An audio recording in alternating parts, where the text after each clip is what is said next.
si on reprend un petit peu donc le plan de ce webinaire, hein, on abordera d'abord, effectivement tout ce qui est certification V 2023 et puis bien sûr on passera par les nouveautés du référentiel qui vont arriver sur, 2024, janvier 2024. Puis Monsieur Boucher abordera la partie, pratique avec, comment anticiper les risques numériques et Monsieur Wiatrowski lui, nous partagera un bilan des exercices effectués, sur le pôle lillois, sur la région. Voilà. Et puis après, voilà, tout ça entrecoupé d'échanges et de questions de votre part. Le but, c'est vraiment de pouvoir partager aussi, hein, donc n'hésitez pas. Le référentiel de certification, très rapidement parce que vous le connaissez maintenant, hein, il est décliné en chapitres, qui sont eux-mêmes déclinés en objectifs, puis en plusieurs critères. Voilà, avec des fiches, critères et des fiches pratiques. J'arrive pas à chaque fois, excusez-moi, à passer ma diapo, je comprends pas. Donc 3 chapitres, et autour de tout ça, 15 objectifs qui sont visés par l'HAS, hein, donc dans ces 3 chapitres, 15 objectifs et aussi, 17 critères impératifs, dont un qui nous concernera aussi, sur cette partie, risque numérique. Dans le premier chapitre, on va être concerné par la partie, sur le patient, hein, par rapport à la partie, information DMP et puis, la partie identitovigilance. Sur le chapitre 2, on est, plus concerné sur la partie accès au dossier patient et également identitovigilance, la partie, soignant, hein, comment elle gère au niveau de l'identitovigilance. Et puis sur le chapitre 3, là, on est concerné par le risque numérique avec le parcours de soins, la communication avec la ville et bien sûr les risques numériques. Dans les critères impératifs, c'est ce que je vous disais, hein, le critère impératif, gestion des tensions hospitalières et des situations sanitaires exceptionnelles, est, en lien avec, ce critère, du numérique, puisqu'en cas par exemple, de cyberattaque, forcément. Donc tableau visible. S'il y a des cyberattaques, effectivement, là, on va être, pris dans cette gestion de l'attention de l'attention hospitalière ou en tout cas de la gestion de la situation sanitaire exceptionnelle. Alors, attendez, je vais un petit peu. Je suis vraiment embêtée avec mon PowerPoint. Je ne sais pas pourquoi il ne veut pas passer. Bah, nous, on le voit bien, Noël. Ouais, mais à chaque fois, j'ai du mal à passer mes diapos, je ne comprends pas pourquoi. Donc j'en étais là. Les 17 critères impératifs, pour rappel, et vous le savez maintenant, c'est ce qu'on ne veut plus voir, en tout cas ce que les experts visiteurs ne veulent plus voir au sein d'un établissement de santé. Et puis, si une évaluation à l'un de ces critères est négative, la HAS se réserve le droit de ne pas accorder la certification de l'établissement. Elle va donc écrire une fiche anomalie sur lesquelles seront précisés les impacts sur le patient, les pratiques habituelles, la connaissance de l'établissement de cette situation, l'intégration dans la gestion de ces risques et éventuellement les mesures conservatoires mises en œuvre ou projetées. Cet argumentaire, il sera partagé avec l'établissement et il aura vocation à être éclairé à la prise de décision de la commission de certification. Rentrons un petit peu plus dans le détail du risque numérique. Qu'attendent les experts visiteurs? À ce jour, hein, il existe dans le référentiel le critère 3602. Les risques de sécurité numérique sont maîtrisés. Ce qui est demandé à ce jour, c'est d'avoir un système d'information qui est sécurisé, un plan de continuité et la sensibilisation et une partie sensibilisation des professionnels qui est mise en œuvre. Pour cela, qu'est-ce qu'on attend, hein? Qu'il y ait un COPIL, un comité de pilotage qui soit pluridisciplinaire et qui soit actif avec un plan d'action réactif.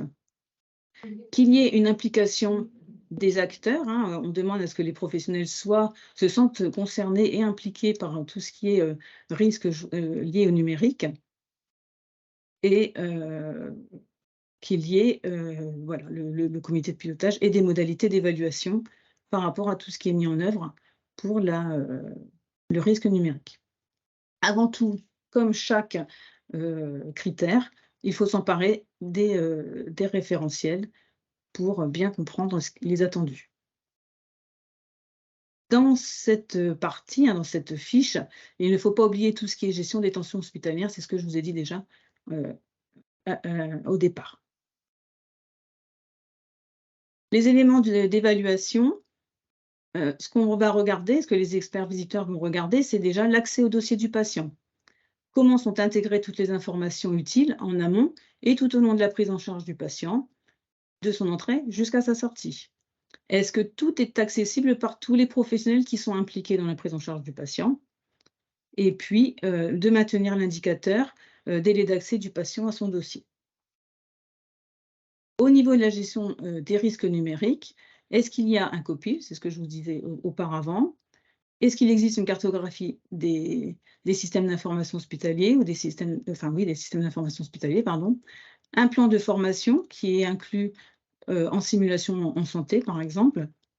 Des accès sécurisés aux logiciels, une mise à jour des logiciels, un plan de continuité d'activité et un plan de reprise d'activité, avec, bien sûr, dans l'entre-deux, le mode dégradé. Une partie sur la cybersécurité, la modification régulière des mots de passe, la formation des professionnels, avec tout ce qui est aussi la formation sur la gestion des mots de passe, la sensibilisation aux mesures de prévention avec une implication des professionnels qui est recherchée, la formation au mode dégradé avec des tests à blanc et la formation des nouveaux arrivants. Bien sûr, on regarde, les experts visiteurs regardent toujours également si les procédures sont évaluées. Est-ce qu'il y a des outils checklist? Est-ce que c'est débriefé? Voilà, comment sont retravaillées les procédures. Et bien sûr, des REX sur les exercices qui sont mis en place ou sur les événements indésirables qui peuvent être déclarés. Au niveau de la gouvernance, on peut avoir ce type de questions. Est-ce qu'une organisation est définie en interne avec un COPIL qui est actif, c'est-à-dire des réunions avec des comptes rendus, des réunions régulières, un référent SIH, une politique qui est déclinée, une cartographie, un plan d'action? Est-ce qu'il y a une mise à disposition des procédures et leur accès, notamment en cas de procédure d'alerte ou de mode dégradé? Est-ce qu'il existe un plan de formation des soignants et des non-soignants? Parce qu'on est tous concernés, toute personne qui travaille dans un établissement de santé sociale ou sanitaire ou médico-social a besoin de formation.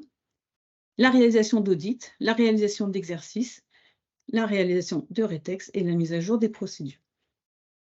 Au niveau des professionnels, également, on peut leur poser des questions pour savoir s'ils connaissent le dispositif d'alerte en cas de panne informatique, s'ils connaissent la conduite à tenir en cas de défaut d'accès au dossier patient, est-ce qu'il existe un mode dégradé, quand est-ce qu'ils ont été formés, est-ce qu'ils ont été formés et quand, est-ce qu'ils ont déjà réalisé des exercices, et puis est-ce qu'ils prennent des précautions particulières quand ils se connectent à un PC? C'est-à-dire, est-ce qu'ils ont un mot de passe, est-ce qu'ils ferment bien leur session? Est-ce qu'ils savent ne pas ouvrir un mail douteux, reconnaître un mail douteux, etc. Pour vous aider, on vous met à disposition une fiche mémo qui pourra vous aider, en fait, qui reprend un peu tous ces éléments. Qui ne veut pas s'ouvrir? Qui reprend un petit peu tous ces éléments d'évaluation interne, en fait, de voir un petit peu tous les outils que vous pouvez mettre en place pour justement répondre à ce critère. C'est dommage que je n'arrive pas à l'ouvrir. Noël, essaye d'appuyer sur contrôle en même temps que tu cliques. Normalement, tu as une petite main qui va se mettre, si tu as bien mis le Mais lien. elle ne veut pas se mettre. Bon, ça marchait tout à l'heure, mais là en partage, ça ne marche pas. Je vais la rechercher.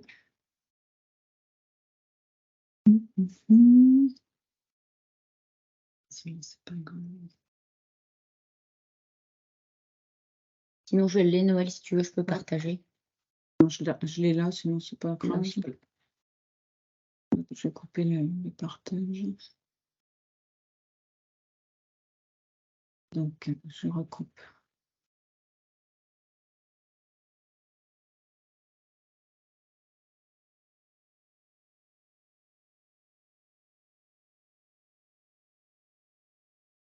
Ok. Elle est où, ma fiche?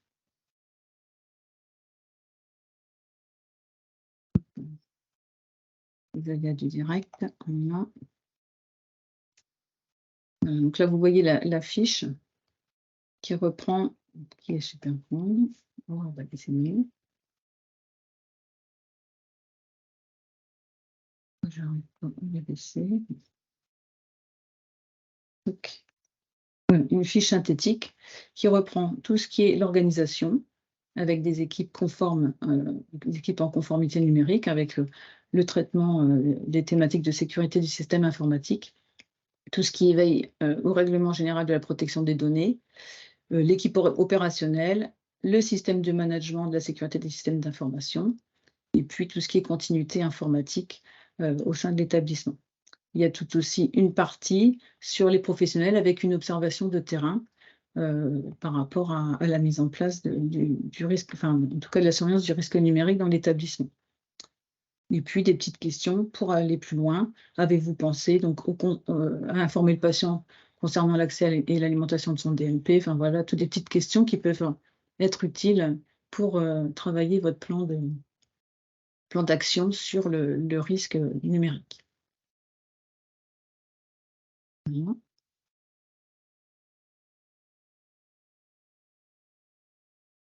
Ensuite, si je reprends le partage. Ok.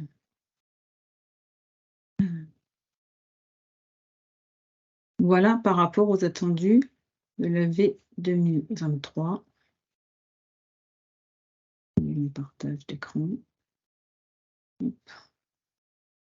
Et ça est parti.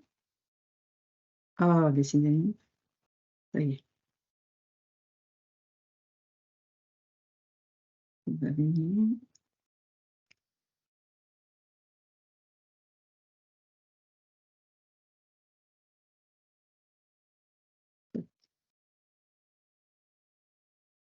Oui.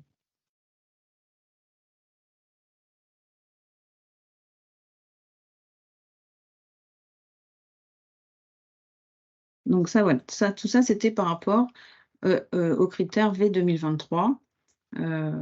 Jusqu'à maintenant, donc c'était assez succinct dans les évaluations. Ce qui va être un peu plus, ce qui est complètement revu d'ailleurs avec le nouveau manuel qui va arriver en janvier 2024, où la HAS renforce vraiment le manuel sur les critères du numérique pour répondre à un enjeu fort de la sécurité informatique. 2 objectifs derrière ce renforcement des critères d'évaluation, c'est la continuité d'activité et puis gérer les risques de cyberattaque.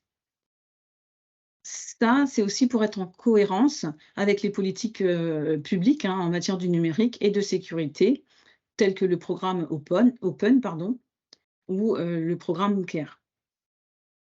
L'idée aussi derrière, c'est de mieux intégrer le numérique dans les pratiques. OK, il y a des consignes au niveau du numérique qui se mettent en place, mais réellement sur le terrain, comment ça fonctionne? Qu'est-ce qu'on en fait? Donc pour renforcer, qu'est-ce qu'ils ont mis en place? Ils ont déjà créé un nouveau critère, qui est le critère 1.1.18. Le patient reçoit une information claire et adaptée à son degré de discernement sur les modalités de sa prise en charge. Derrière ce critère, en fait, ce qui est recherché, c'est comment le patient est informé de la mise à disposition de ses documents de santé sur le DMP et est-ce qu'il est au courant aussi que ces consultations de données vont être possibles par les professionnels. Comment on peut l'informer, le patient? Ça va être au travers du livret d'accueil, au travers d'affiches, et puis des documents qui vont être remis en amont de l'hospitalisation pour pas que le patient ait les informations à la dernière minute.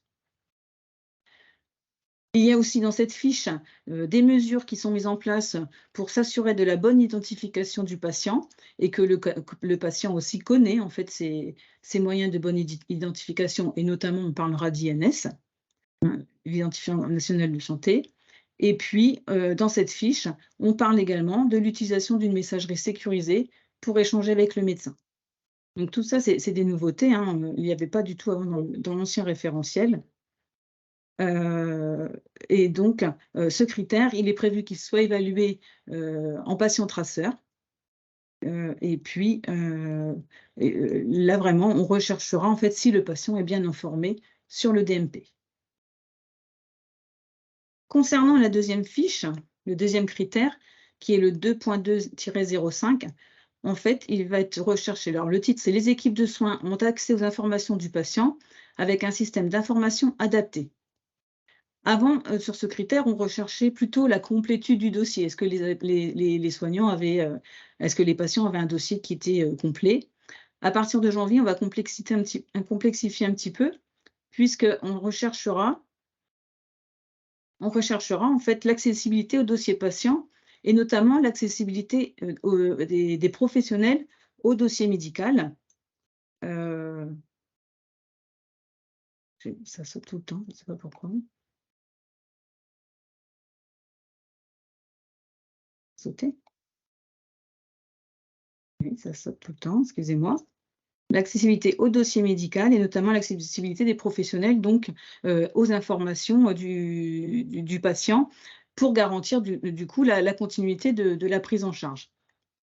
Et puis ce qui est demandé aussi dans ce critère, c'est de voir si les équipes sont accompagnées dans la prise en main en fait, des nouveaux outils et logiciels. Ce critère, il est évalué maintenant en audit système pour justement renforcer l'évaluation sur l'accès au système d'information par les professionnels.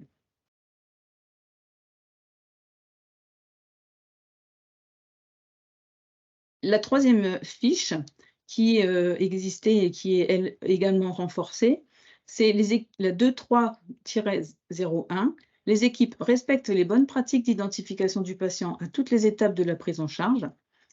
Donc celle-ci, aujourd'hui, on voit apparaître l'utilisation de l'identité nationale de santé, qui n'était pas notée dans la fiche précédente. Et puis, on voit également apparaître l'obligation d'un appel au téléservice et puis la notion aussi d'identité qualifiée, chose qu'on n'avait pas également avant. Dans ce critère, donc, il est recherché l'identification du patient à chaque étape de sa prise en charge. Également, si on vérifie qu'il y a une concordance entre l'identité du patient et les prescriptions ou les actes qui sont effectués. Et puis, on regarde un petit peu si le patient il est informé sur les moyens d'identification. Voilà, on va vous poser un bracelet. Monsieur, est-ce que vous savez à quoi ça sert? Et puis son accord. Et également, si c'est par photo, on va voir avec le patient s'il est au courant de ce qui est mis en place en fait, pour vérifier son identité. On voit apparaître aussi dans cette fiche tout ce qui est habilitation. Est-ce que les personnels sont formés, habilités à la qualification de l'INS? Et puis également, est-ce que les équipes savent contacter les référents de la cellule d'identité-vigilance? Chose qu'on n'avait pas non plus dans la V 2023. Il n'y a pas de modification sur l'évaluation dans cette fiche, dans ce critère. On est toujours sur de l'observation et puis et du parcours traceur. On va renforcer donc sur cette fiche, ici, vraiment l'identification des patients. Autre critère également renforcé, le 3.1-07, où là, on accentue les modalités de communication permettent aux usagers et aux médecins de ville de contacter l'établissement aisément. C'est-à-dire qu'on va vraiment regarder si l'établissement a cartographié les usages non sécurisés d'échange entre les données de santé, et puis est-ce qu'il y a un plan d'action pour justement s'assurer de l'usage de la messagerie sécurisée et l'accès à mon espace santé. Donc vraiment, c'est là, voilà, c'est vraiment renforcer tout ce qui est sécurisation des transmissions d'informations entre les professionnels. La fiche, encore une fiche qui est renforcée également, qui existait, un critère qui est lui aussi renforcé, c'est le 3.6-02, avec les risques de sécurité numérique sont maîtrisés. Donc c'est vraiment ce critère qui a été le plus renforcé, le plus retravaillé et qui sera vu en audit système. On va rechercher si l'établissement a déployé un plan de continuité d'activité et un plan de reprise d'activité dans tous les secteurs. Est-ce que l'établissement a mis en place les mesures donc, est-ce que l'établissement a mis en place les mesures de sécurité, pour prévenir la sécurité numérique, pour mettre en place une sécurité numérique? Est-ce que l'établissement organise régulièrement des actions de sensibilisation individualisées pour les professionnels de santé? Est-ce que l'établissement a démarré un plan de formation pluriannuel? On a aussi, avec tout ce qui est formation sur le mode dégradé, Et puis, est-ce qu'il y a des référents sécurité informatique qui sont formés et qui font relais en fait dans les secteurs à risque, hein? Outre les référents sécurité informatique au service informatique, est-ce qu'il y a des référents informatiques dans les services de soins à risque et qui seraient formés donc à ce risque?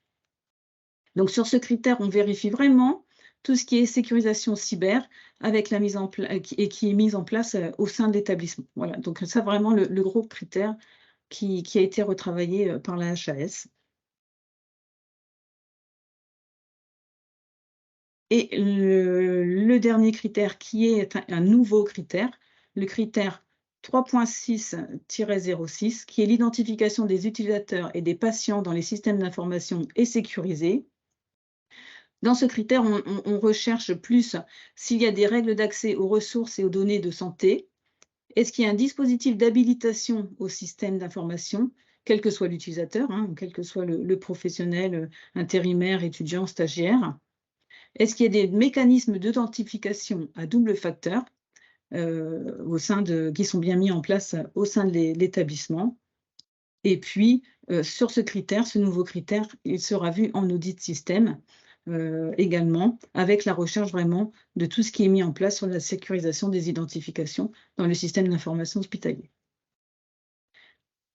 Voilà un petit peu sur ces 2 nouveaux critères et les 4 critères renforcés. Donc vraiment en synthèse, hein, les objectifs de l'HAS, c'est vraiment une identification des risques, de voir s'il y a une identification des risques. Est-ce qu'il y a des formations et des exercices mis en place, des audits? Tout ce qui est sensibilisation et acculturation des professionnels et des patients. Tout ce qui est promotion sur la bonne usage et la bonne utilisation des outils numériques et des données patients, notamment l'INS, espace santé, etc. Et puis, est-ce qu'il y a un plan d'action au regard des risques potentiels et des événements indésirables qui peuvent être déclarés? Pour vous aider, hein, si vous avez besoin, n'hésitez pas à nous demander les fiches pédagogiques qui ont été travaillées par la FORAP, qu'on peut vous mettre à disposition. Voilà, et puis, concernant celle-ci, hein, sur l'évolution de l'accès aux données de santé, dossier patient et mon espace santé, et évaluation de la gestion des risques numériques dans les pratiques de soins. Donc ça, c'est les 2 qui peuvent vous concerner sur ce sujet.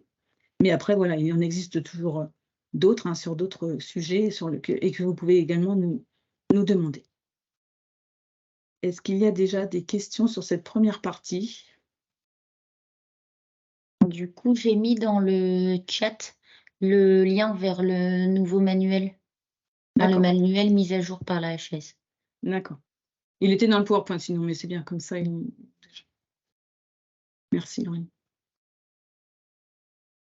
S'il n'y a pas de questions, on va laisser la parole à Monsieur Boucher qui va passer à la partie pratique, ce sera plus parlant pour tout le monde. Voilà. Merci Monsieur Boucher, je vous laisse la parole. Merci Noël. Donc bonjour à toutes et tous. Certaines d'entre vous me connaissent déjà, hein. Je suis Cédric Boucher, donc directeur de projet cybersécurité au sein de Santé Numérique.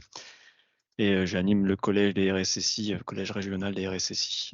J'ai cru apercevoir des noms que je connais déjà dans mon collège des RSSI. Enfin, mon collège sans parler. Dans la continuité de ce que Noël a dit, je souhaitais également vous présenter présenter sans parler, mais vous indiquer la présence d'un document qui fait écho à toutes les nouvelles obligations précisées maintenant par la HAS, demandées. Et ce document, en fait, est un document publié avant les grandes vacances par la Direction générale de l'offre de soins, donc la DGOS. Un document qui fait un peu plus de 70 pages, encore un autre, et qui est considéré comme un document de référence et qui en fait est un guide d'aide à la préparation numérique du plan blanc. Ce document donc est opposable, il est applicable immédiatement, mais ne concerne que pour le moment les établissements sanitaires. Dans ce document, vous allez avoir un certain nombre de sujets qui sont traités, et il y en a une bonne centaine d'ailleurs de sujets abordés dedans, dont une cinquantaine quasiment qui revêtent d'un caractère un peu obligatoire à être mis en place dans vos établissements. On peut considérer globalement ce document comme un programme pluriannuel à suivre pour décliner cette gestion du risque numérique dans vos établissements. Autant le dire de suite, d'un point de vue organisationnel, les efforts sont importants à produire par les équipes avec un impact financier, surtout sur la partie IT, parce qu'il y a beaucoup de choses qui sont demandées afin de renforcer la sécurité du système d'information. Donc ce guide qui est composé en 3 parties. La première partie en fait vient à préciser les mesures préventives de sécurité numérique à mettre en œuvre afin de prévenir, diminuer l'exposition et de maîtriser le risque numérique. Concrètement, dans cette partie du document, vous allez retrouver 2 chapitres. Un premier chapitre qui aborde la thématique de la maîtrise de son système d'information. Donc, afin de maîtriser son système d'information, dans ce document, la DGOS précise qu'il faut disposer de ressources humaines afin de sécuriser ce dernier. La première ressource, globalement, est un responsable de la sécurité des systèmes d'information, qu'on appelle RSSI. On vient également à rappeler qu'on doit sensibiliser l'ensemble des acteurs qui correspondent globalement à la chaîne du système d'information. On va dire nous, usagers, enfin même vous, usagers du système d'information de l'hôpital, vous représentez globalement la plus grosse faille du système d'information. Ça, faut le savoir. Donc, il est important qu'en fait les structures sensibilisent globalement l'ensemble du personnel et surtout mettre en place des processus d'accueil. C'est-à-dire quand vous accueillez du nouveau personnel qui a un parcours d'intégration avec une notion de sensibilisation à la cyber. Il y a aussi la notion d'analyse de risque qui vous permet globalement de définir quelles sont vos applications métiers critiques et définir ce qu'on appelle une DMIA, donc durée maximale d'interruption admissible. Globalement, le système d'information peut s'arrêter, oui, mais pendant combien de temps? Sans avoir d'effet indésirable sur la prise en charge du patient ou continuer globalement votre offre de soins. Il vient aussi globalement à analyser les droits qu'on donne à des fournisseurs, les accès à distance que l'on donne à vos fournisseurs sur le système d'information. Il faut savoir que les dernières attaques cyber, globalement, les attaquants sont passés par des fournisseurs, les tiers, par les accès VPN. Donc les accès aussi de télémaintenance, par exemple sur les outils biomédicaux. Ça représente une faille vis-à-vis du système d'information hospitalier. Et dans cette analyse de risque, on vient aussi à étudier la politique de sauvegarde. Parce que globalement, les attaquants aujourd'hui, quand ils attaquent le système d'information, une des premières choses, c'est de rendre caduques les sauvegardes. Une fois que les sauvegardes sont caduques, pour restaurer, ça devient très compliqué. Le deuxième chapitre globalement de cette première partie, c'est formaliser un plan de mise en conformité. Donc globalement, on va s'appuyer sur des directives européennes et des directives nationales, comme la directive Nice. Donc là, ça concerne directement les établissements support de GHT, donc les OSE, les opérateurs de services essentiels, qui auront un autre nom dans la Nice V2 qui arrivera l'an prochain. Il y a aussi la notion de la politique de sécurité des systèmes d'information, donc la PSSI, qui est également un document opposable. La prise en compte d'une instruction, la fameuse instruction 309, qui vise qui précise comment on rédige sa PSSI en fait. Vous avez également le document de l'ANS qui est la PGSSIS, vous m'excuserez pour toutes les acronymes, mais c'est la politique générale de sécurité des systèmes d'information en santé, qui globalement peut être utilisé pour rédiger sa PSSI, donc sa politique de sécurité des systèmes d'information.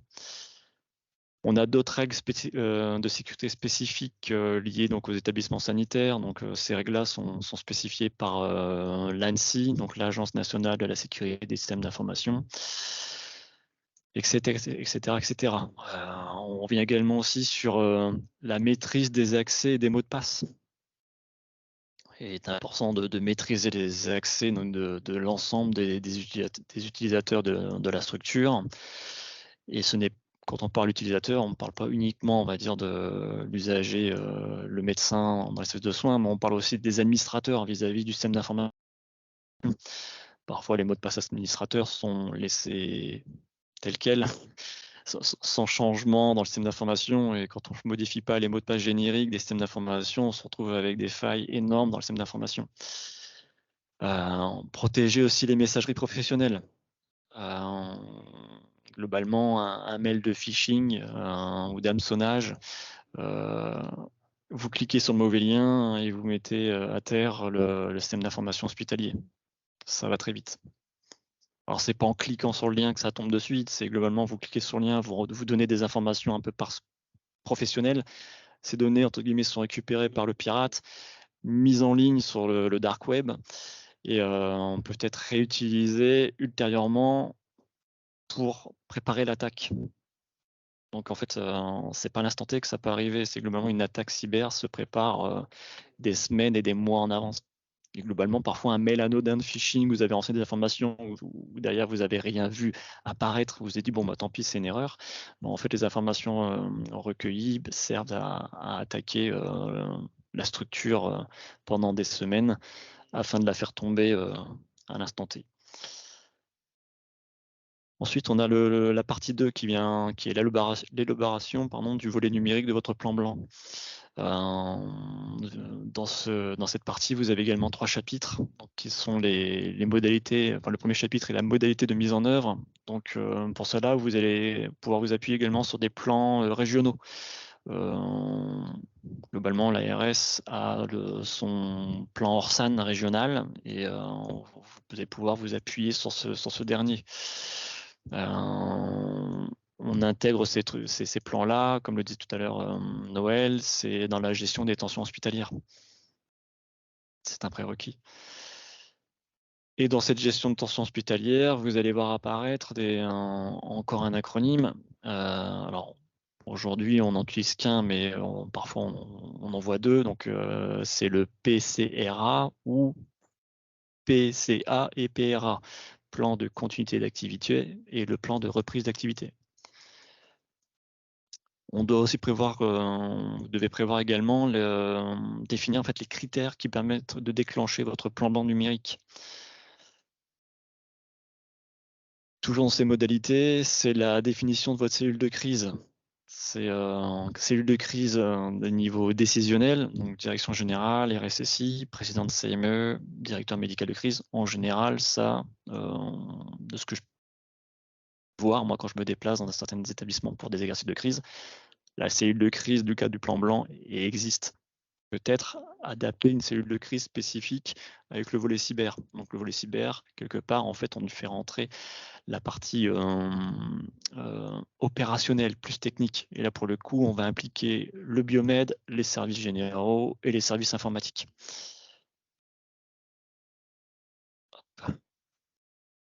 Ensuite, dans cette partie, élément, vous avez le chapitre 2 qui est les éléments généraux à préparer. Donc, vous avez un cadre réglementaire à respecter dans le cadre de vos signalements. Il est rappelé que dès qu'il y a un événement indésirable, on doit le signaler auprès des autorités compétentes. ARS, le CERT santé, le CERT-FR. Donc le CERT-FR, c'est l'ANSSI pour les opérateurs de type OSE, la CNIL, etc. On doit se préparer, donc le chapitre 3 de cette partie 2, c'est se préparer aux étapes post-crise. On qualifie l'incident. On doit être en mesure théoriquement de pouvoir qualifier l'incident de sécurité qu'on est en train de vivre. Donc, qui dit qualifier, on doit être en mesure de détecter et reconnaître ces événements indésirables dans le système d'information. On doit être en mesure aussi de pouvoir contrôler l'intégrité de ces sauvegardes. Comme je le disais précédemment, si vous n'avez pas un plan de sauvegarde avec des sauvegardes externalisées, c'est-à-dire en dehors du réseau informatique du centre hospitalier ou de la structure, si vos sauvegardes sont en interne et sont chiffrées et que vous n'avez pas de route de secours, Le système d'information est à reconstruire de zéro. C'est ce qui se passe parfois dans certains établissements post-crise. Vous prenez Corbeil-Essonnes et Versailles, ils ont dû reconstruire de zéro leur système d'information. Ça a coûté plusieurs millions d'euros en fait, et c'est pas fini. On a aussi ce qu'on appelle le cloisonnement, c'est-à-dire que en cas d'une attaque cyber, on doit être en mesure de pouvoir cloisonner le réseau. C'est-à-dire quand on a une attaque qui se passe sur un pan du réseau, on cloisonne ce réseau, on maintient en vie les autres parties du système d'information qui peuvent permettre à d'autres directions métiers de pouvoir continuer leur activité, et celle qui est impactée, elle est confinée, le temps de pouvoir trouver la solution, afin d'éjecter le pirate et de pouvoir revenir à une situation nominale.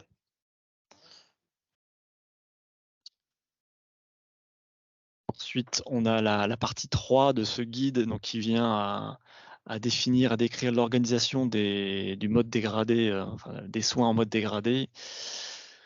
Là, en fait, tout simplement, on doit avoir quoi? On doit avoir des procédures documentées. Et ces procédures documentées, elles doivent être hors système d'information, c'est-à-dire avoir des modes dégradés de type numérique sur le réseau. Si le réseau tombe, il est très compliqué, en fait, entre guillemets, d'accéder à ces modes dégradés, voire même impossible. Avoir aussi des solutions dégradées sur des ordinateurs de secours. Je pense aux dossiers patients informatisés. Voir si avec l'éditeur ou avec votre direction informatique, vous avez un mode dégradé pour pouvoir accéder à ce dossier patient et pouvoir l'utiliser en mode dégradé pendant la crise. Parce que quand la crise est jugulée, on va dire ça comme ça, quand il faut reprendre tout à la main, et que la crise cyber en général ne dure pas que quelques heures, voire quelques jours, elle dure plusieurs semaines, voire mois, quand il faut reprendre tout à la main, c'est compliqué, quoi, c'est chronophage. Donc, comme je disais, avoir des PC de sauvegarde, donc c'est d'avoir en fait un pool de matériel non connecté au réseau, neuf, afin de pouvoir mettre en place les modes dégradés. Mettre des modes dégradés avec des PC infectés ou potentiellement infectés n'a aucun sens. Globalement, en fait, vous devez avoir ce qu'on appelle du spare, donc du stock de matériel neuf, non utilisé, afin de pouvoir vivre votre plan blanc et vivre votre crise sereinement. On doit aussi être en mesure de pouvoir sécuriser ses communications avec le service, le SAS et le SAMU.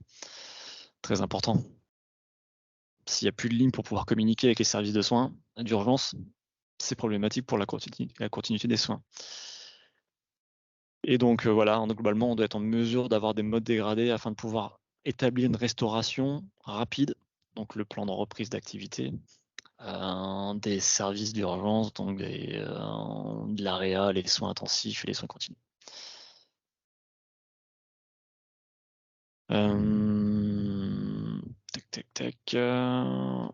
Ce chapitre, cette partie 3, je pense avoir fait le tour globalement. Est-ce que vous avez des questions par rapport à ce slide?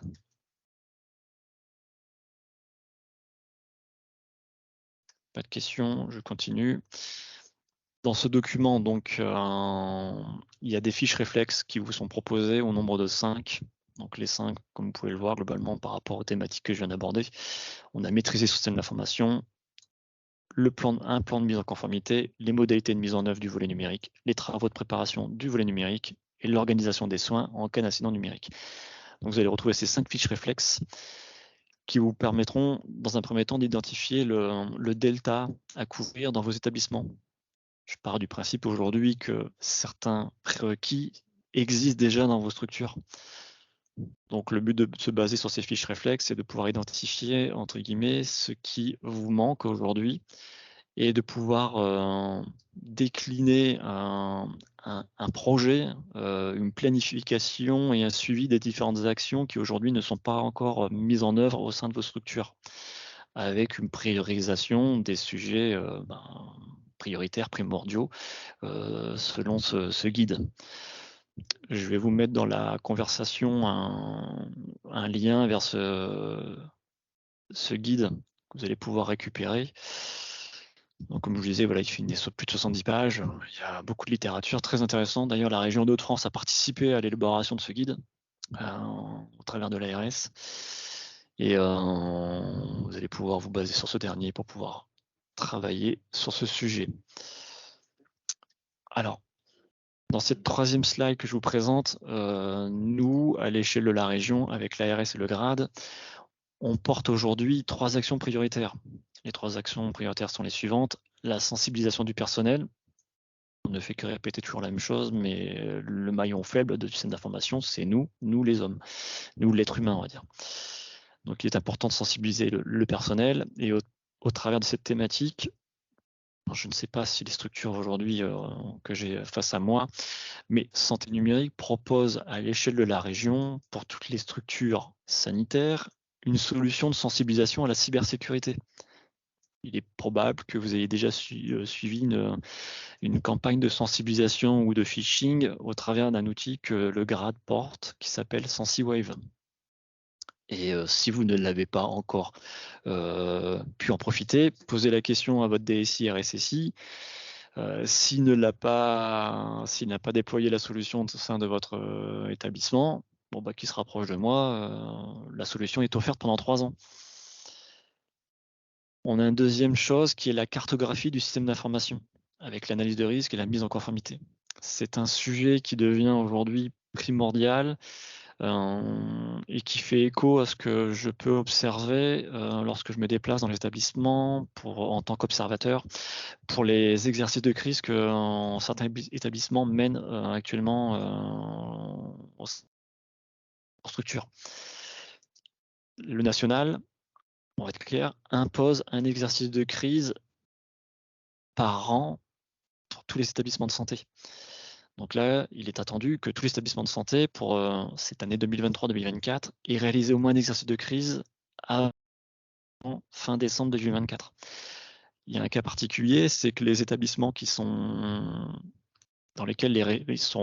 actuellement implantés dans des régions hautes pour les Jeux Olympiques, 2 exercices de crise, un cette année avant la fin de l'année et un avant les JO. Et il y a un troisième chantier qui est en fait donc ces fameux exercices de crise avec les PCA, PRA. Aujourd'hui, le national est en train de mettre un focus assez fort sur la présence de ces plans de continuité d'activité et les plans de reprise d'activité. Il y a actuellement deux établissements dans la région Hauts-de-France qui sont pilotes, je vais les citer, qui sont Lille et Dunkerque, qui sont en train de travailler avec le national sur un kit générique du PCRA.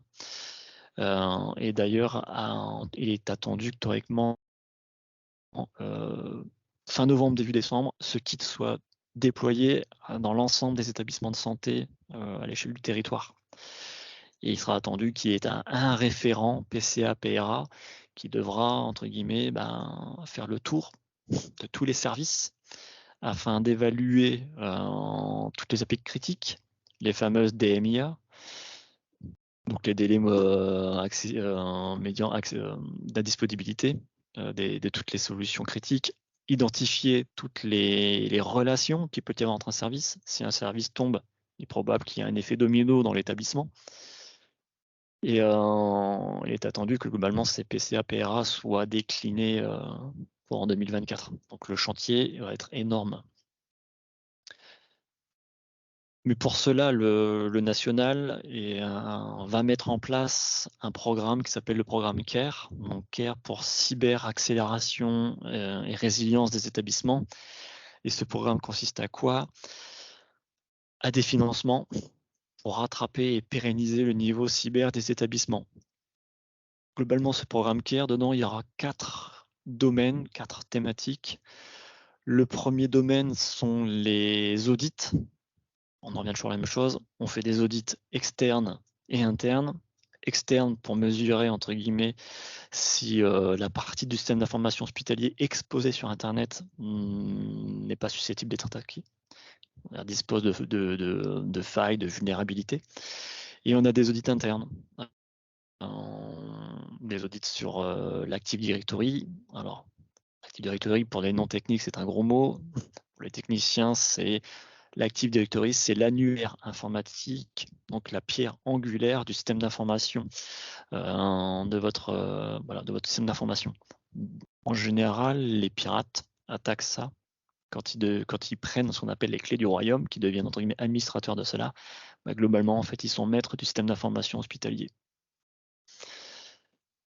Donc vous avez système d'audit. Dans un deuxième chapitre qui arrivera courant 2024, vous allez avoir la sécurisation des postes. Donc avec la mise en place de solutions de type EDR, donc pour Endpoint Detection and Response. Ce sont des solutions qui analysent, on va dire, les traces, les journaux qui sont sur vos ordinateurs afin de détecter ce qu'on appelle des signaux faibles, des comportements un peu déviants sur les postes afin de détecter au plus vite les attaques cyber et de pouvoir les circonscrire. Le chapitre 3, le domaine 3 du programme CARE sera la sécurisation des accès fournisseurs. Comme je disais précédemment, une bonne partie des attaques sont passées pour des accès VPN, des accès de télémaintenance, des accès qu'on donne aux fournisseurs et aux opérateurs des outils Biomed. Et le chapitre 4 de ce programme CARE sera la sauvegarde. Donc, comme vous pouvez le voir, on parle toujours de la même chose. Sensibilisation, sécurisation des postes, faire de l'audit, faire de l'exercice de crise et protéger une chose, c'est sauvegarde. Et j'en ai fini avec ma partie sur la partie volet numérique du plan blanc. À cela, je vais passer la main à Adrien Wiatrowski, donc un des partenaires avec qui on travaille sur les exercices de crise et qui va vous pouvoir présenter une sorte de bilan régional de ces exercices que nous menons actuellement au sein de la région. Je te laisse la main, Adrien. Merci Cédric. Donc bonjour à tous, effectivement, donc je travaille pour Advance et je suis en charge de tous les aspects consulting sur le bureau lillois. Advance, pour ceux qui ne connaissent pas cette structure, c'est une structure historiquement lilloise qui a été fondée dans les années 2000 sur l'île et qui maintenant se déploie à l'échelle nationale et internationale. Donc on est un peu plus de 400 experts aujourd'hui répartis sur tout le territoire national et quelques-uns à l'étranger, aussi bien sur ces aspects de consulting que d'audit, que d'architecture, intégration de manière sécurisée. Et maintenant, on a aussi un SOC et un CERT qui vient d'être labellisé PRIS, justement pour répondre à toutes ces problématiques d'incidents de cybersécurité. Vous pouvez passer à la slide suivante. Parfait. Avant de vous parler réellement des exercices de crise qu'on réalise justement avec Santé Numérique, juste un petit bilan sur la menace 2022 pour justifier justement la mise en place de ces exercices d'exercices de crise cyber. Il faut savoir qu'en 2022, on a la majorité des attaques qui sont issues d'attaques par rançongiciel. Malgré tout, en 2022, la proportion d'attaques a baissé. Alors, c'est une petite victoire, mais quand on voit l'augmentation assez conséquente du nombre d'attaques depuis la crise sanitaire, la victoire reste quand même assez limitée, dans le sens où depuis le début de la crise sanitaire, on est à plus de 500% de cyberattaques recensées, ciblant le milieu médical. Donc le fait d'avoir juste une réduction de 50% sur une année, c'est très bien, mais ça reste une très petite victoire. Il faut savoir qu'il y a deux groupes de cyberattaquants qui sont extrêmement virulents sur le territoire français, à savoir Lockbit et Conti. Ces deux groupes de cyberattaquants sont plutôt des groupes rattachés à des mouvances russophones. C'est étonnant vu de la conjoncture actuelle. La France est 4e au rang mondial en termes de cyberattaques réalisées sur les territoires. Donc, on passe derrière les États-Unis, mais on n'en est quand même pas très loin. Et on est surtout le deuxième pays européen le plus touché derrière l'Allemagne, ce qui montre effectivement l'intérêt de se préparer à cette typologie d'attaque, dans tous les cas à des typologies de cyberattaques, pour limiter l'impact ou en tout cas pouvoir conduire une gestion de crise de manière organisée et essayer de rétablir au mieux son système d'information dans un délai le plus court possible. Il faut savoir qu'une cyberattaque, dès lors que ça touche un établissement, c'est pas quelque chose qui va être réglé en quelques jours ou en quelques heures. loin de là, c'est vraiment un marathon.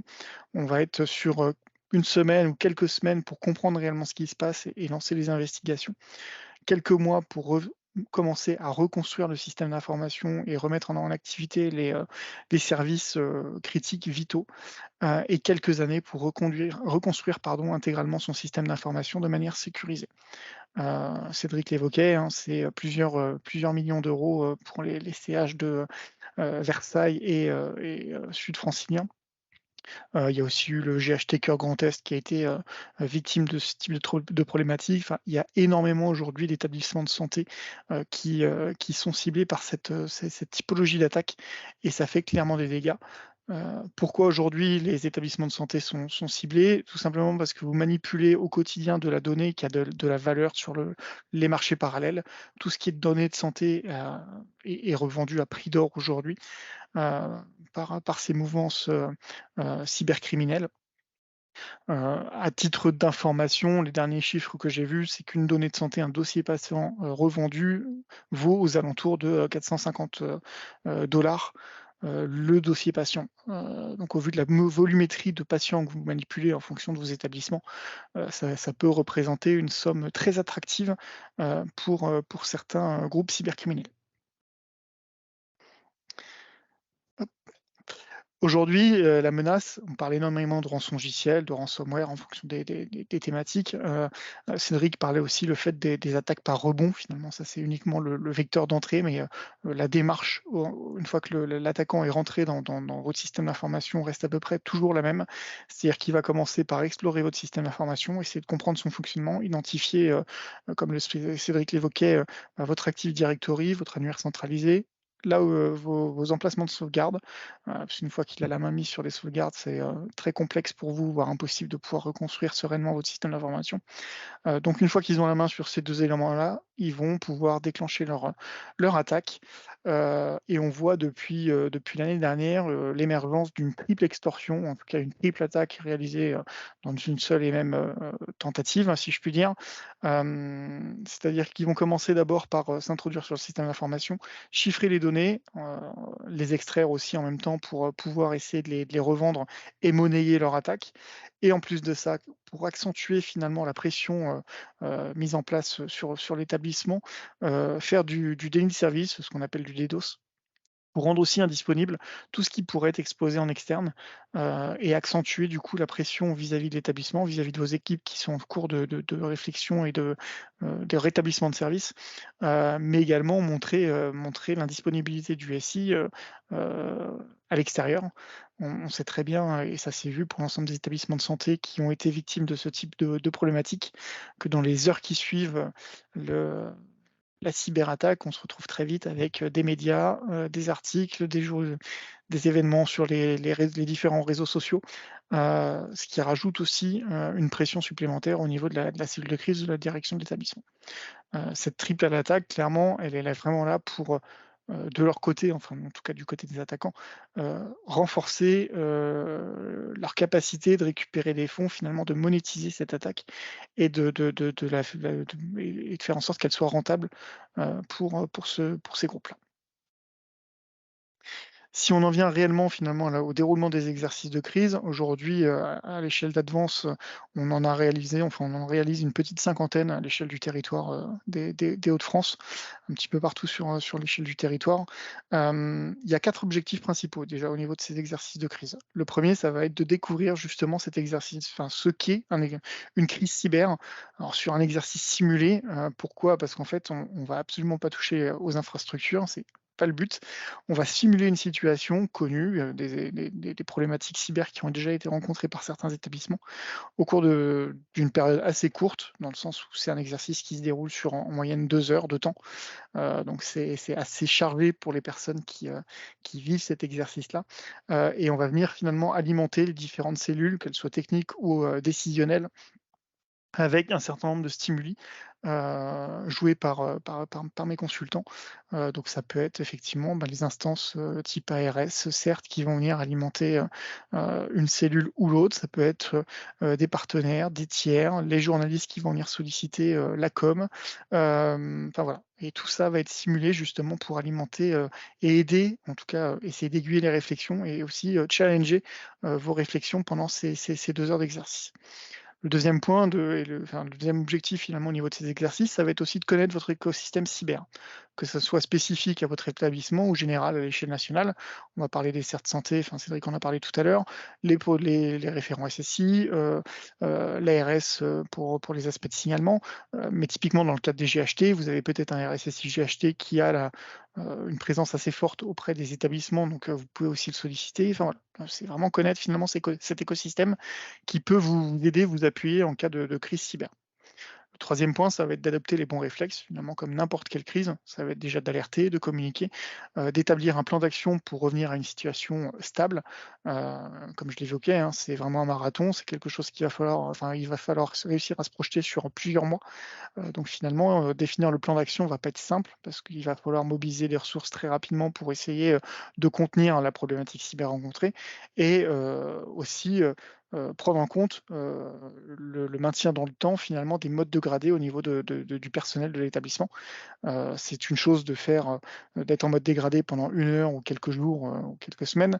C'est peut-être pas forcément adapté je l'ai déjà vu sur certains établissements où ils se sont rendus compte que les modes dégradés qu'ils avaient identifiés, certes pour des petites périodes, ça passe, mais sur des périodes long terme, clairement le personnel finirait par faire des erreurs, etc. Donc c'est aussi l'intérêt de challenger ça au cours de ces exercices-là. Et finalement, l'objectif final, si je puis dire, de l'exercice, mais finalement c'est comme toute crise, ça va être de continuer, d'assurer finalement la continuité des soins au niveau de votre établissement, malgré ces modes dégradés, malgré la perte potentielle d'informations liées au traitement de vos patients. Ça peut être la perte du suivi du passé médical, ça peut être la perte des ordonnances pour les traitements de certains patients. Dans certains cas, j'ai eu cette problématique-là. Donc, il va falloir vraiment analyser tous ces aspects-là, les prendre en compte et pouvoir effectivement se projeter dans le temps pour contrer cette problématique d'indisponibilité des systèmes numériques, tout en continuant à garantir la qualité de vos soins et la traçabilité des soins.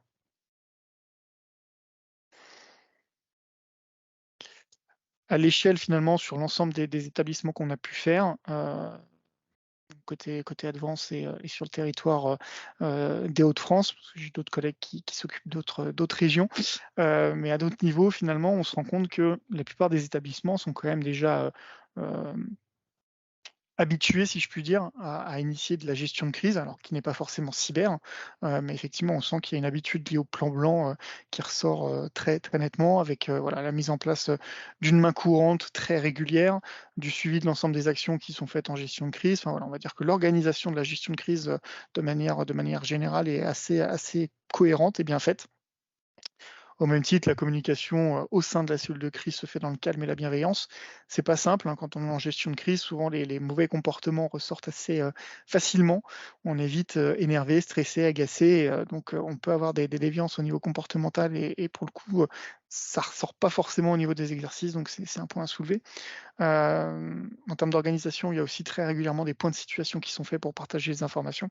C'est quelque chose de très important quand on fait une cellule de crise, justement de se bloquer du temps pour échanger l'ensemble des informations autour de la table et repartir après chacun dans ses actions avec un niveau d'information partagé qui est et un niveau de connaissance finalement de la crise commun pour pouvoir réaliser ses actions personnelles après. L'écoute, elle est favorisée. On a une réponse technique qui est dans la plupart du temps appropriée, avec dans le cadre des cellules techniques, donc c'est plutôt à partir des kits intermédiaires, on va avoir ce type de cellules mises en place, des analyses qui sont faites, une bonne dynamique de recherche d'événements, de compréhension du système d'information et des impacts que ça peut avoir. Ça conduit aussi du coup à une bonne coordination entre l'informatique, les services métiers qui sont plutôt présents au niveau de la cellule décisionnelle et la direction. Ce qui fait que ça accentue finalement cet échange et ça améliore l'analyse et la capacité de rétablissement ou de définition des modes dégradés en fonction des impacts qu'il y a sur le système d'information. Et dans la plupart des cas, il y a des modes dégradés, alors plutôt orientés métier. C'est très rare, en tout cas je l'ai pas rencontré jusqu'à maintenant, d'avoir déjà des aspects PCA, PRA formalisés en tant que tels. Mais en tout cas, il y a déjà des modes dégradés côté métier qui sont existants et donc qui sont ressortis directement pour justement assurer cette continuité métier. Comme je dis, hein, ils ne sont pas forcément adaptés pour des crises sur plusieurs mois en termes de pertes informatiques, mais en tout cas, ça a le mérite d'être existant et il faut juste les améliorer. En termes d'axes d'amélioration, c'est un peu une synthèse des axes qu'on a déjà identifiés au niveau des établissements qu'on a pu accompagner. Ça va un peu à contre-pied finalement en termes d'organisation, c'est que vous avez tellement, en tout cas les établissements qu'on a accompagnés ont tellement l'habitude finalement de faire des exercices plan blanc ou autre, que chacun sait où est sa place et ce qu'il doit faire.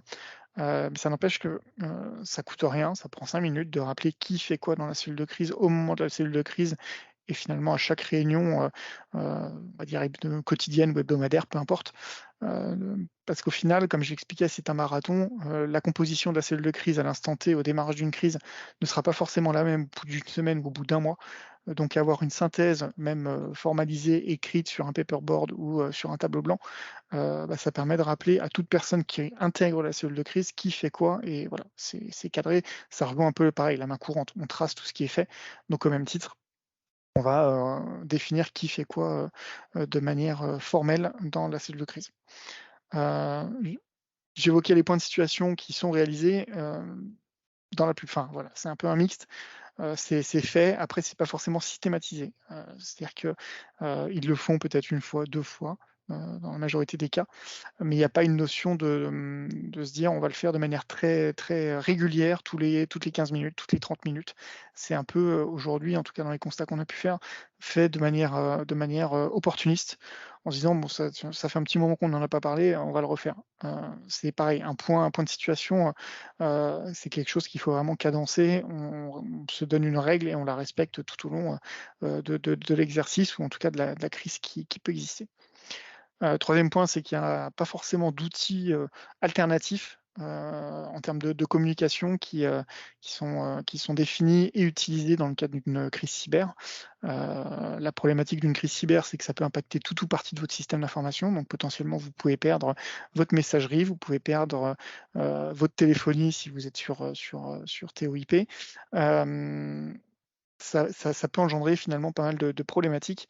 Et pour l'avoir vécu dans une vraie crise chez un de mes précédents employeurs, on a perdu tout le cœur de réseau. On s'est retrouvé dans l'incapacité de pouvoir communiquer avec nos homologues sur d'autres pays. Donc ça devient très très compliqué, très problématique. Et voilà, si on avait anticipé cette problématique-là, on aurait pu déjà avoir des canaux de communication d'urgence prédéfinis pour pouvoir échanger.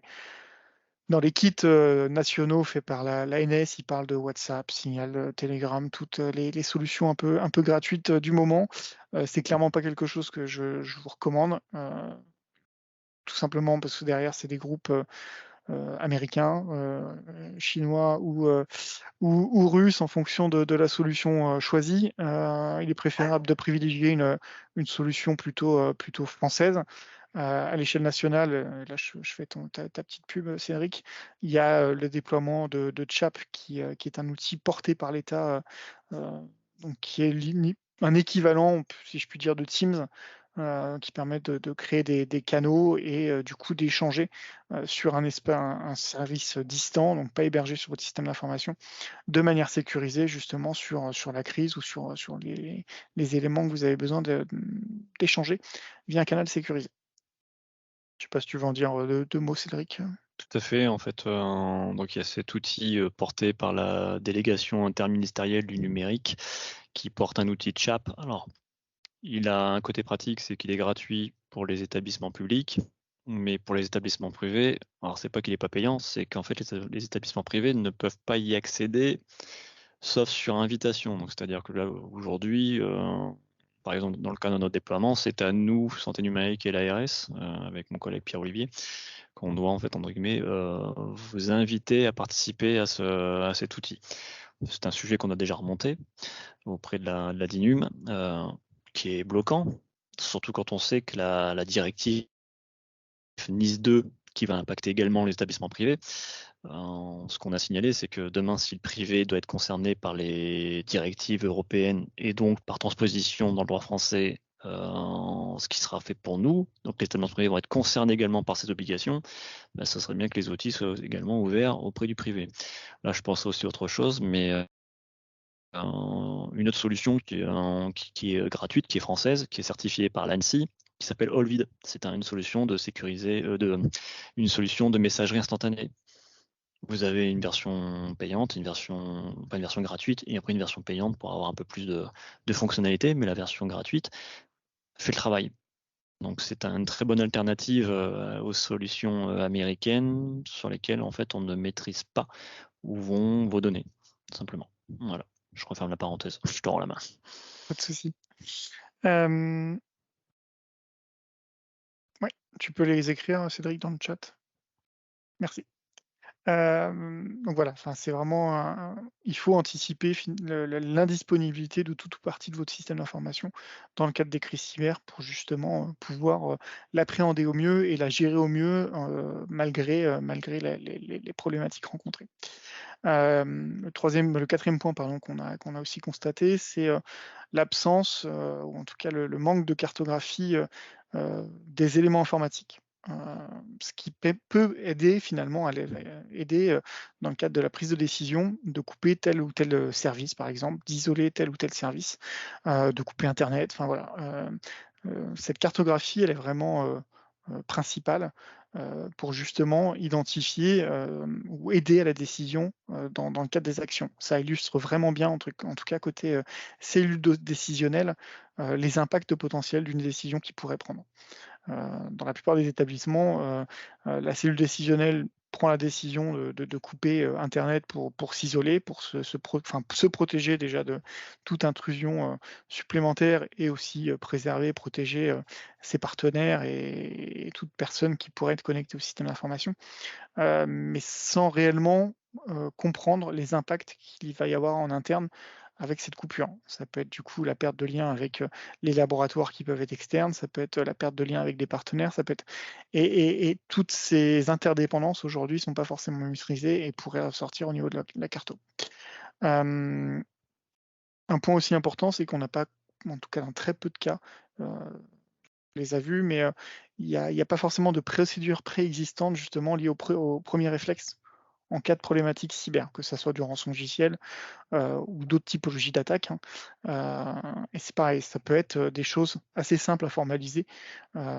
Typiquement, notre CERT met à disposition des fiches gratuites que vous pouvez directement réutiliser. C'est juste finalement pour vous épauler, c'est une aide à la décision dans les premiers instants de la crise pour savoir ce qu'il faut mettre en place, les services potentiellement à couper, les traces qu'il faut conserver, les actions à ne pas faire et celles qu'il faut faire. Typiquement, dans certains établissements, il a été décidé d'éteindre directement tous les serveurs et tous les systèmes qui étaient compromis. C'est clairement pas une bonne pratique parce que dans le cadre des investigations, on va avoir besoin de logs et le fait d'éteindre et redémarrer un système potentiellement peut soit supprimer les logs, soit les corrompre. Donc ça va à l'encontre finalement de toutes les bonnes pratiques.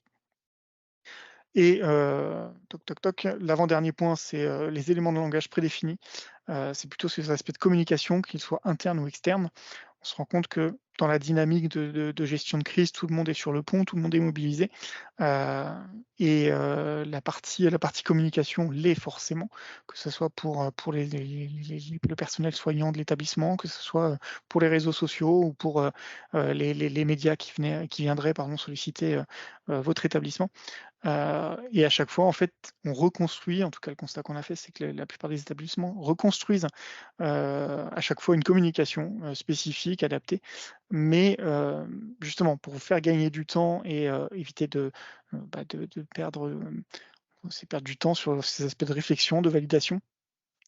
on peut préparer, et ça se fait énormément dans les structures privées, des éléments de langage qui sont prédéfinis, où on reprécise finalement les trames assez basiques sur l'organisation, etc. Et on laisse juste le champ contexte de la crise vide, ce qui fait que le jour où on a une réelle crise, on se concentre uniquement sur les éléments principaux d'éléments de langage liés à cette crise-là et pas sur tout le reste. Vous pouvez reprendre, je pense, les communiqués de presse ou autres des très grosses structures privées, vous verrez qu'elles ont toujours la même trame et qu'il y a juste limite un encart ou deux qui diffèrent. C'est justement ce qu'ils ont mis en place. Ça va être avec ces modèles finalement de communication, ces templates de communication qui sont juste contextualisés à la crise qui traverse ou à l'événement sur lequel ils veulent communiquer. Et le dernier point, là c'est plus des mesures liées à la protection de la cellule de crise en tant que telle. Comme je l'évoquais, vous êtes vite, en tout cas au vu du contexte, vous allez être très vite sollicité par les journalistes, par des tiers. Donc c'est un point important. Il faut essayer de préserver au mieux la cellule de crise de toute sollicitation extérieure, qu'elle soit physique, téléphonique, peu importe. Et j'ai déjà eu le cas sur des établissements où la cellule de crise était positionnée dans une salle de réunion sans aucune protection. Ça donnait sur la rue, c'était en plein été, il faisait bien chaud, donc les fenêtres étaient ouvertes. Et clairement, un journaliste peut, dans le cadre d'une réelle crise, se mettrait juste à côté de la fenêtre et limite entendrait l'ensemble de vos réflexions liées à cette problématique et entendrait finalement tout ce qui se passe en termes de nouveaux éléments vis-à-vis de la crise. Donc, au même titre finalement que je pense quand vous avez un plan blanc ou des choses de ce type-là, il faut essayer de préserver au mieux la cellule de crise de toute sollicitation extérieure et aussi prévoir, comme j'ai expliqué dans le cadre des marathons, le roulement du personnel qui va piloter, gérer cette cellule de crise. Ça vaut aussi bien pour tous les acteurs décisionnaires autour de la table, mais aussi pour le personnel qui est en charge de la prise en main de la main courante, enfin de la formalisation de la main courante. C'est quelque chose d'extrêmement laborieux. Donc avoir une rotation sur ce type de poste, c'est extrêmement important parce que la main courante, ça reste un élément vital et central d'une cellule de crise. Donc le fait d'avoir un roulement sur ce poste-là permet à la personne d'avoir, voilà, on va dire 1 heure, 2 heures d'écoute active et elle rédige en même temps. Et ensuite, elle peut passer plutôt en passif pour reprendre un peu d'énergie et repartir de plus belle 2 heures après, quoi. Voilà un peu sur l'état des lieux liés aux exercices de crise qu'on a pu faire à l'échelle régionale. Je ne sais pas si vous avez des questions particulières, que ce soit sur le bilan de la menace cyber ou sur les exercices de crise qu'on a pu réaliser jusqu'à maintenant.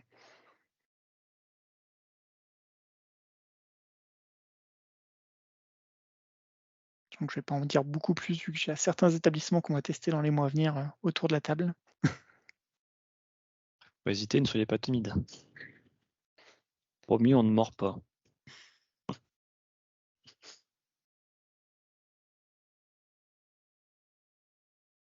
Question, j'ai rien dans le chat. Pas de main levée.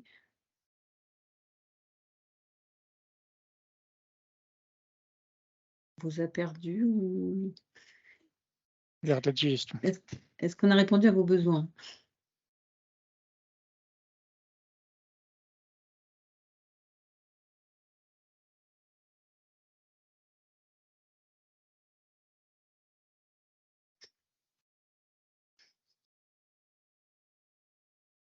Bon courage, vous avez raison sur le commentaire. Alors tout l'intérêt, enfin la sécurité à 100%, on sait que c'est un mythe et personne n'y arrivera. Tout l'objectif justement de mettre en place une dynamique de sécurité, c'est de rendre finalement le ratio coût-bénéfice pour les cyberattaquants le plus nul possible. Il faut que l'effort qu'ils aient à dépenser rende leur bénéfice le plus faible possible pour qu'ils aillent, entre guillemets, c'est moche à dire, hein, mais attaquer le voisin. Plutôt que vous, c'est ça. Ouais.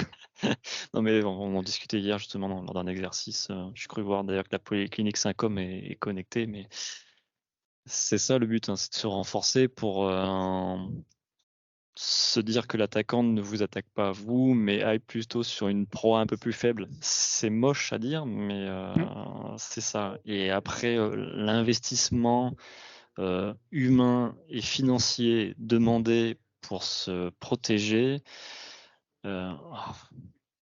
C'est un peu dur à dire, mais ce qui se passe, c'est que en fait, globalement, vous allez retarder la crise. Je pense souvent l'exemple d'un antivol de vélo. Quand vous achetez un antivol, vous avez plusieurs grades. Globalement, vous avez des grades, plus ils sont élevés, plus entre guillemets, l'antivol devient difficile, met plus de temps à être cassé. La cybersécurité, j'ai l'impression que c'est la même chose. C'est entre guillemets, c'est se protéger un maximum pour retarder un maximum l'attaquant de rentrée. Ils attaquent les particules. Oui, de toute façon, comme je le disais en introduction, c'est le maillon faible, c'est nous. Ce qu'ils veulent voler, c'est des coordonnées bancaires, c'est des coordonnées, votre identité, tout a une valeur maintenant sur les marchés parallèles, le dark web. Et puis les particuliers, c'est assez simple dans le sens où ça reste des attaques automatisées. Contrairement à des attaques un peu plus complexes sur des structures privées ou publiques, peu importe, qui nécessitent un peu plus d'investissement.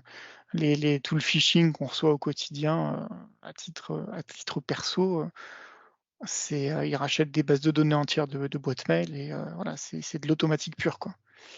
Ouais, il y a eu les cartes vitales aussi, il y a les PV aussi. Récemment, on a vu, c'était quoi là, j'en ai reçu une merveilleuse encore il y a 3 jours. Des menaces de me mettre au tribunal parce que j'ai consulté des contenus, soi-disant consulté des contenus pédopornographiques, etc. Ah bah, toi. J'ai reçu le même ce début de semaine. Donc c'est un brigadier chef qui est en même temps général de police et de gendarmerie. Enfin bref, c'est assez lunaire comme mail, mais ça marche. Mine de rien, ça marche. Il joue sur la peur, il joue sur l'actualité.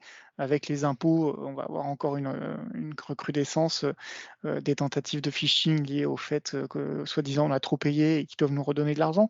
Voilà, ils surfent sur toute l'appât du gain, la peur, pour essayer de nous faire cliquer et nous faire communiquer des informations bancaires.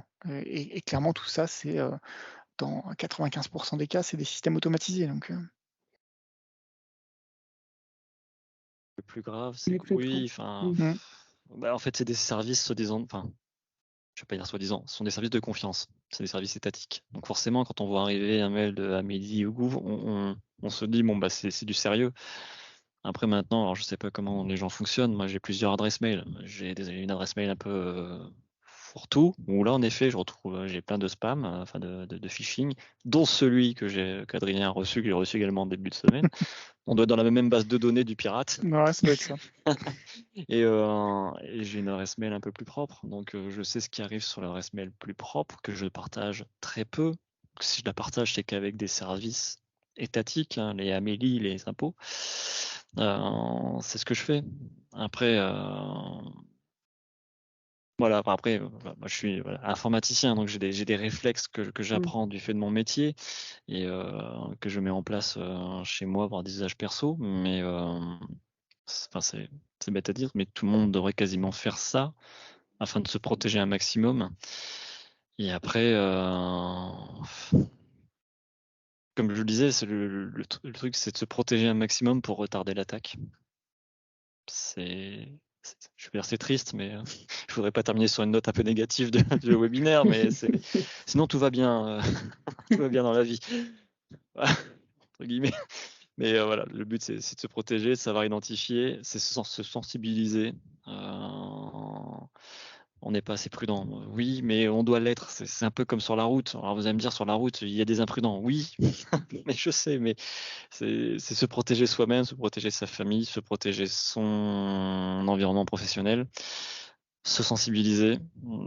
Moi, j'ai envie de dire, n'hésitez pas à demander à vos employeurs, à vos structures, d'être sensibilisés au risque cyber. Enfin, c'est comme ça qu'on permet d'identifier les petits trucs, les petits tips que vous allez avoir pour pouvoir identifier un mail légitime d'un mail qui ne l'est pas, en fait.